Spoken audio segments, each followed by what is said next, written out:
Hi guys, in this video I'll be making a snake fidget ring. I started by adding some scale texture to some 3mm wire. Then I bent that slightly to add a curve before I started cutting the sections.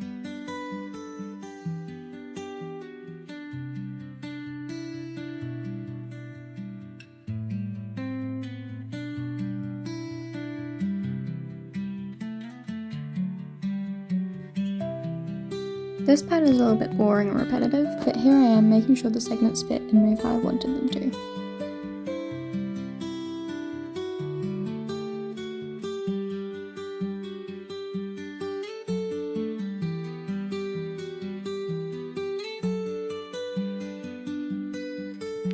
To start off with, you want the sections to be really tight. These will loosen as they are played with, and I still needed to file the ends to make them round.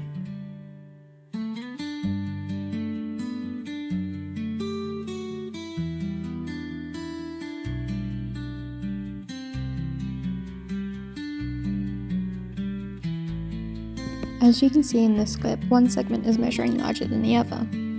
After I got the shape of the hinge correct, I went and adjusted the extra thickness.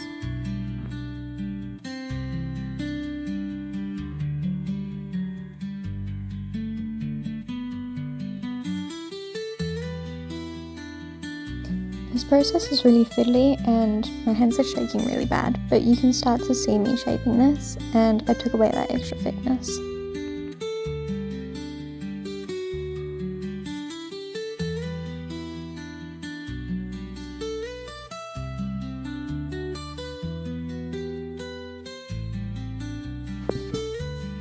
I then went in and added some little belly scales. This was to add an extra fidget element, using the texture and the ridges. You can run your nails over them.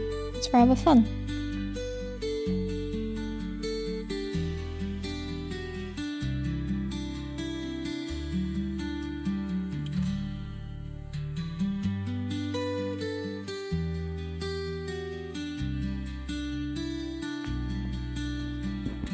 Here I am showing how I was cutting and shaping the segments using the saw and pliers. The pieces were very small and hard to hold, so the pliers allowed me to make a clean cut.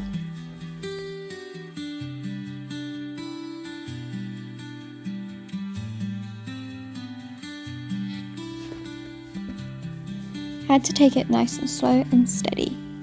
It's the only way to make a precise cut.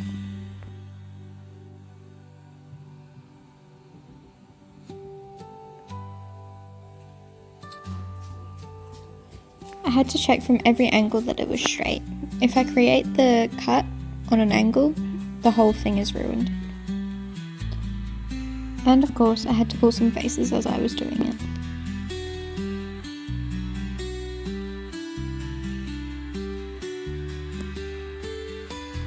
Holding those pliers for so long can really irritate the muscles in your hands, so be sure to take breaks as you need.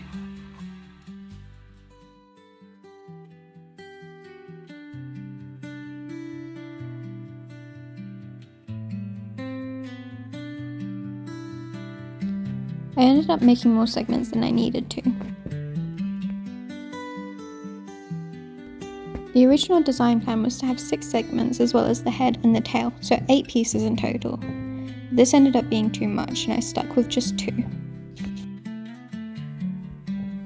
I would have liked to try that at some point in the future, but for now, as I did have a deadline, this will have to do.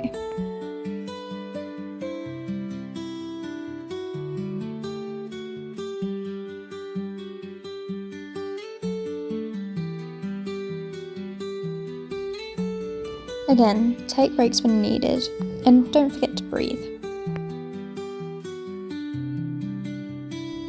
I broke so many saw blades this day. I was feeling really anxious, so I had to remind myself to slow down and breathe.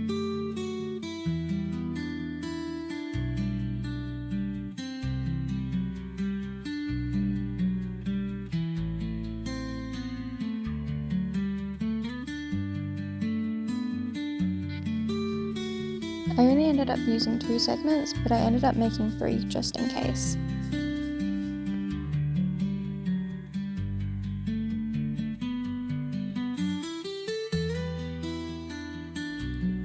Here I am starting to make the tail.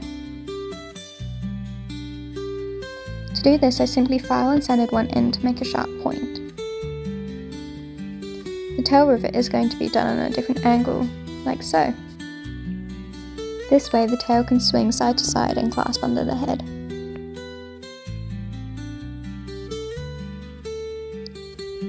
The tail took up most of the length of the ring, which was a good thing.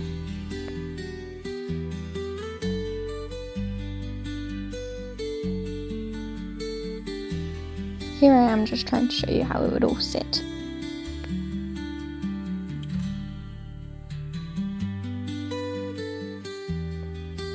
I then hammered a piece of the same 3mm wire to create the head.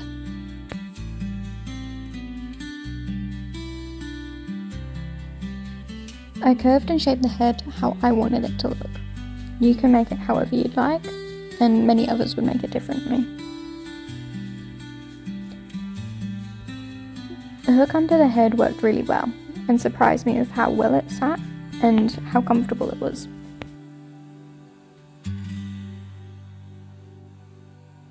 As you can see, I only really needed the 2 segments to fill in that gap.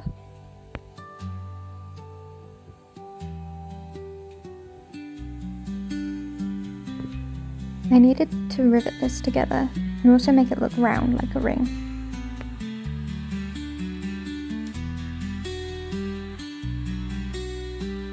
I then started to think about how I wanted the scales on the head to look and also cut the hinge for the head. This way everything sat perfectly together.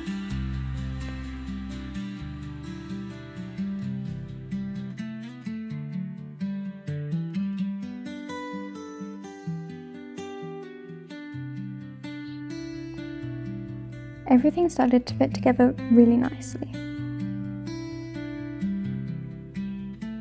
And drill time. This is my least favourite part of every project.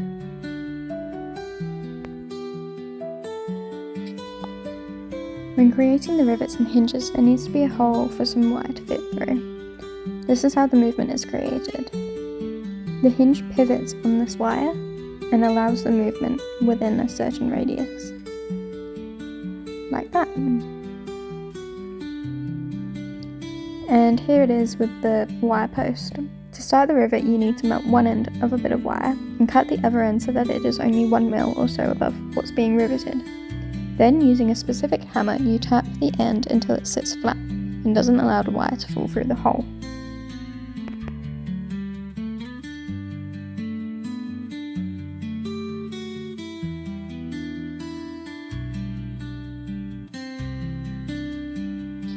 You can start to see how I wanted the head to flip over and catch on the tail. Here I had melted one end of each bit of the wire to start the rivet. And done. Well, with that rivet anyway.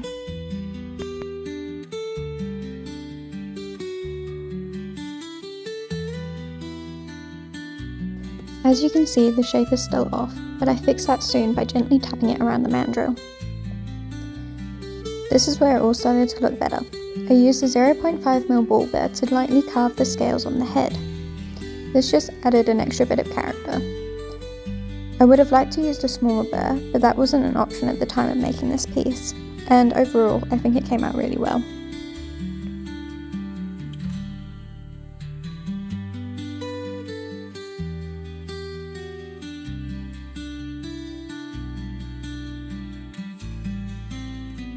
I had used the mandrel here and shaped it better. It's still not quite right, but I still needed to finish off some rivets as well, and I didn't want to damage those.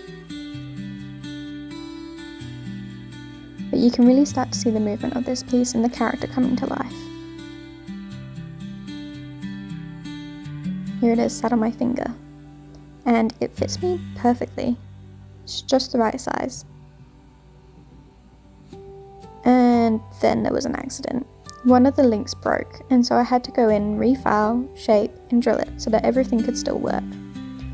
But that was fixed quickly. I just had to re-rivet it.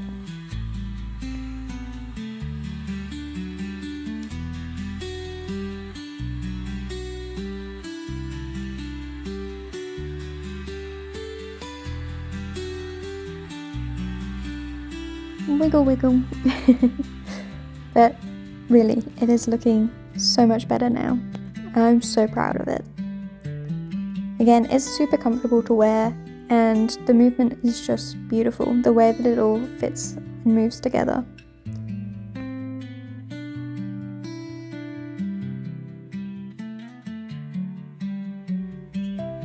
I was really happy with it at this point, but I wanted to add some extra finishing touches, so I did go in with the ball bow again.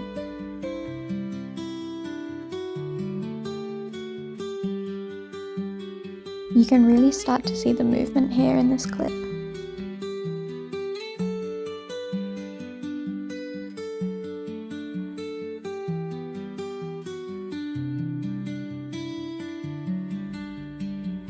It sits really comfortable on the finger as well. I thought that the hook under the mouth might be uncomfortable, but it works really well. Here I am using the magnifying goggles just to go in and add some more scales with the 0.5 ball bear.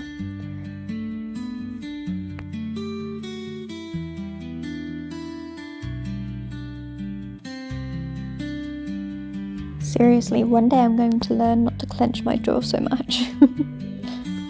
The goggles on my head just magnifies the piece enough that I can see exactly where I'm putting the ball bear, as the piece and the ball bear is so tiny. Again, 0.5 mil.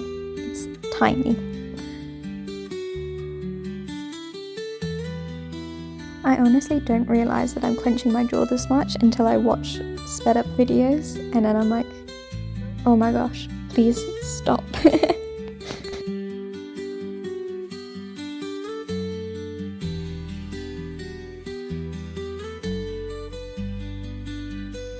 And she's done, and she is beautiful. She is so shiny, and the scales are just incredible.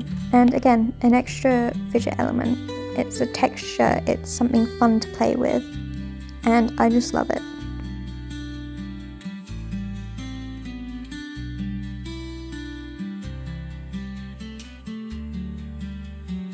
Honestly, this was a lot of fun to create. I didn't expect to enjoy it so much, and I learned so much whilst doing it, especially about hinges and rivets. I didn't know that much when I started this project, so I'm really proud of how far I've grown. This piece is made in brass, but I would love to someday make it in silver. And possibly maybe add some little stones as well, just to add some extra colour. But let me know what you think down below. Thanks for watching me create this little guy, and let me know what you think. And if you have any name suggestions, I'd love to hear them. Thanks!